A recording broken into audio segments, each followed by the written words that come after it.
Good morning. Another beautiful day. Here with Red Coast Customs. We got a special project today. My mom rolled into town the other night and called from about 20 miles away and said her car had a battery light on and the power steering wasn't working very well. A couple other things I don't remember. You know, a classic. I think you threw a belt situation. So my dad told her to keep driving, and I thought she's gonna cook that engine without a serpentine belt on it. But she kept driving, and she showed up in the dark and pulled in, and I thought for sure that engine would be hot, but it wasn't. And next morning, upon further inspection, I found out that the serpentine belt is over here, and the water pump is over here, powered by a different belt. So this is a Oldsmobile, and in all their wisdom, the only thing this belt powers is the power steering, the AC, the alternator.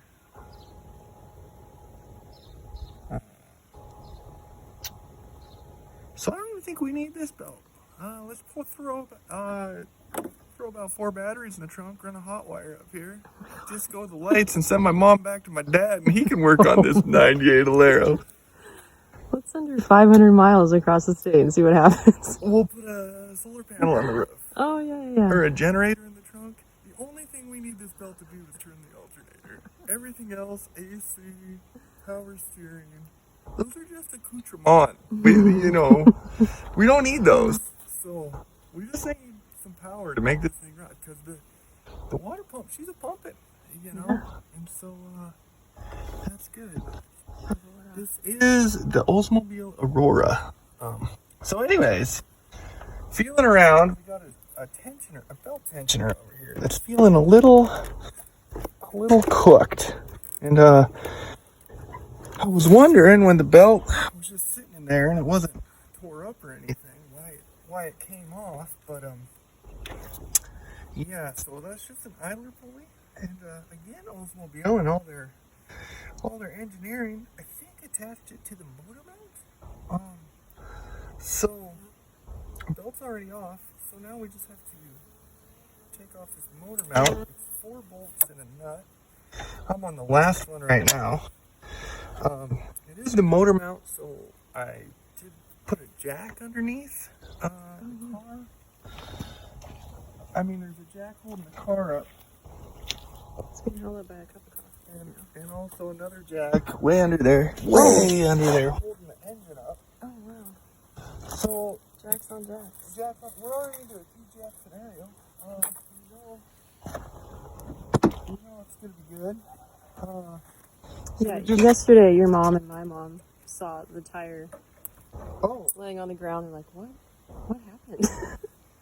It's escalating quickly. Wait till they see the engine. And they pontificated. Oh, good. And I was like, it's okay. He took it off to get they thought it was stolen. They thought someone took the tire off. Alright, so I'm not going to be able to sneak this out. I need to take off the rubber bushing holding this motor mount down, I think. So, we'll be back. We got updates, folks. Had to pull out the washer tank to get our arms in there. Then we had to pull back this skirt to get in there more. Here's the part we're trying to get to, right down in here. This would be your idler pulley. You can see that it's not hanging in there. She was seized up when I went to turn it. So this right here is motor mount. You can see it goes to this rubberized motor mount. I got the bolts out of there. These studs go into the block. And Oldsmobile and all their fine engineering, they just put what I think so far is they just put the old, I idler pulley over one of those studs. So you got to take off the motor mount plate here. So you got to put a jack underneath. But I'm trying to take the nut off that stud, and the whole stud is backing out. As it does, it just crashes into the frame, and I can't get it out any farther. So at this juncture, there's kind of a nut on that bolt that holds on to the idler pulley on there. So I'm trying to grind down these wrenches so I can fit them on that nut, or so I can back off the outside nut, so that I can maybe get that bolt out, or we cut a hole in the frame and go right through the frame. I'm not sure. We're not quite there yet, but there's an idler pulley 20 miles away in the next town, so my beautiful wife is going to make the trip over for that, and I'm going to keep trying to get that stud, the old idler pulley out of the stud. What we have is a 1998 Aurora. This is a finest example of a Aurora, Corinthian leather, sunroof, Luxury vehicle. luxury V8. So I mean, this is a 125 mile an hour car all day. Heated seats. Heated seats, AC. It's a 28-year-old vehicle. And it's a triple. Look at that paint job. Triple paint job. Triple paint as job. your mom described it. My mom said it has a triple I paint don't know what job. that means. The dealers don't do that. So if you're looking for one of these, get a hold of Not me. a chip. And I mean, this is a collector's item here. So He's got his microphone. let me know Wrench microphone. if His real microphone. if you want one of these. We'll make you a deal. This could go in your museum. All Oh, right. yeah. This is the luxury muscle car. Maybe. So we had to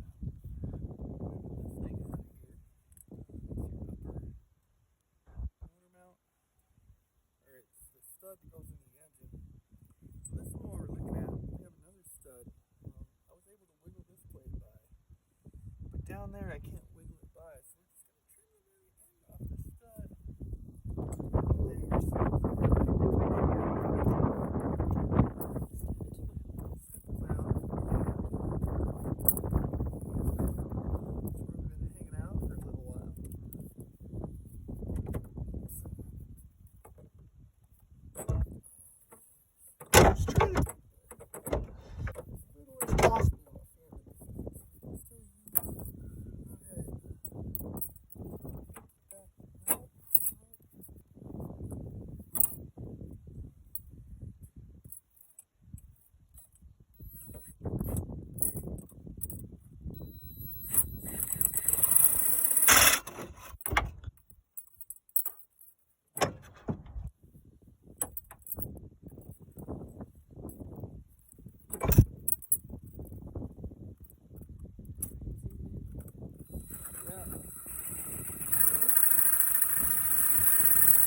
right here. I can't get it off.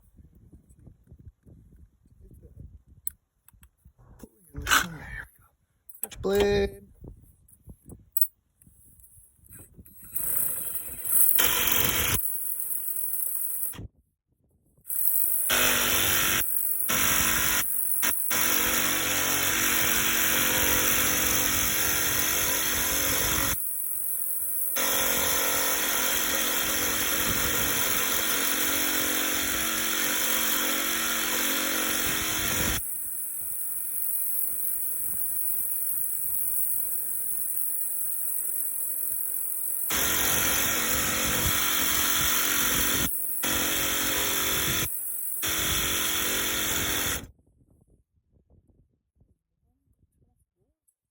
Yeah.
Get out of here now.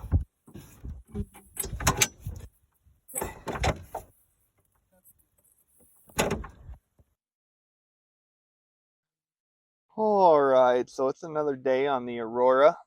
We made some headway. Last time we left off, we were cutting the tip off this bolt right here because we couldn't slide this plate off inside the car. So this was actually like that. We had the nut off. Show you that. But we couldn't get this bolt out of there. And we ended up cutting that tip off with the old with the old Sawzall, and we kind of tore it up, but I worked on the threads and I got them working again. Oh, here's the tip right there. So we just chopped that off of here, and that gave us enough room to slide this plate, pull it out, and slide this plate so we get this plate out of the way, and then we could back the bolt out. This is the idler pulley. It pretty much fell apart when I took it off. It had some bearings in there. They fell out. Some of them had flat edges on them. They were square. They were cooked. A couple chunks of metal. You know, the basics when you rip an old bearing out. This is the new one. All right, you got to make sure to save this piece right here because it goes right back in. And I guess this is the dust shield right there. And then, of course, the bolt goes through that. So this dust shield,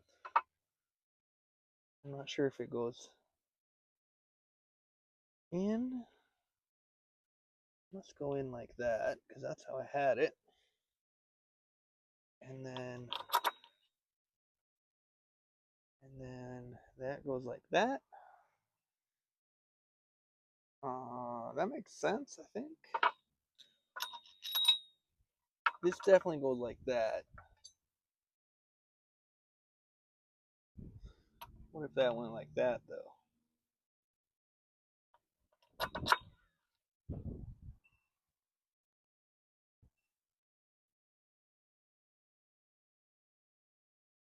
I'm not sure.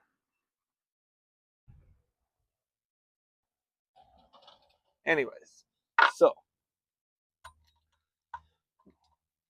And then after that bolts into the car like that, your motor mount here fits over it like this. And then you can run the nut on right there. So simple as that. Let's see if we can get this thing put back together. Oh yeah, this is a 17 right here. Nope, it's an 18. 18 millimeter. That's what you want to hold when you're pulling this nut off. And then you got to slide that plate off. So 18 right here. This is just a solid stud. It's attached. That nut is attached on there. It doesn't move. So you want to hang on to that when you're taking the outer nut off. What happened to me was when I took the outer nut off, it stuck and this whole stud backed out into the frame. And I couldn't jiggle nothing by. And I had to run it back in, but I still didn't have room. So then I cut the tip off of this. I did get the nut off, but I couldn't get the plate off of this. So I ended up cutting the tip off. But so far, that's all I know. See if we can get this thing put back together.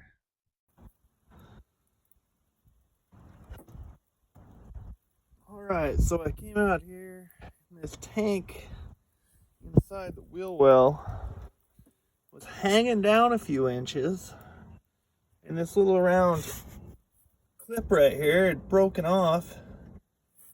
So I just threw a wrench underneath it and threw the bolt on.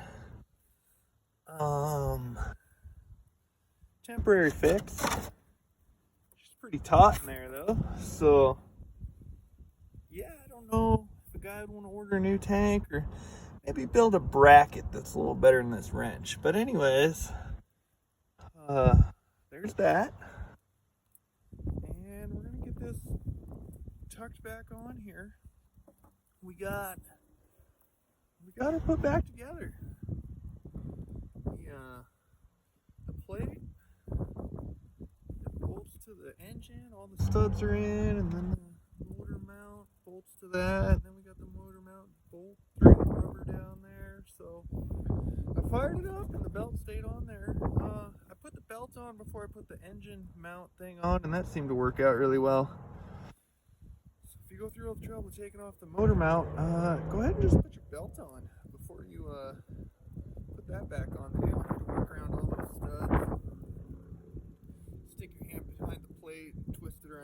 tensioner and whatnot. But anyway, she's on there and seems to work. So we put this little tank back on.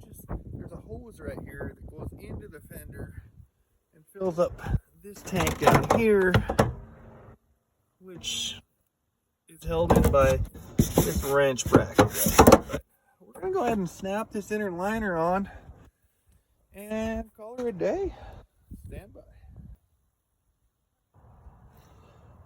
Alright, we got these little clippers in here, holding in this fender skirt. Of course, that bottle's under there. Let's slap a wheel on this thing and call it a day. Looking good. Well, there she is. Spinning away. I'm not sure what the noise is there. I'm saying it's the alternator charging up. It did drive about 40 miles without a belt. Like I said, it had the coolant belt on this side, the old water pump belt. So, it never got hot, but it might have got a little low on battery power. You guys never believe this, but right about the time I wrapped up, it's getting dark and it's raining. So it was a beautiful day yesterday while I was working on it, but came home after work today, I finished her up, and we have a change in the weather, so it's good to be blessed. Feeling good, got her going. Hopefully my mom is back on the road in the 98 Oldsmobile Aurora. Just look at that sassy thing. All ready to go. Alright. Res Coast Customs. Another project done. Thanks for watching.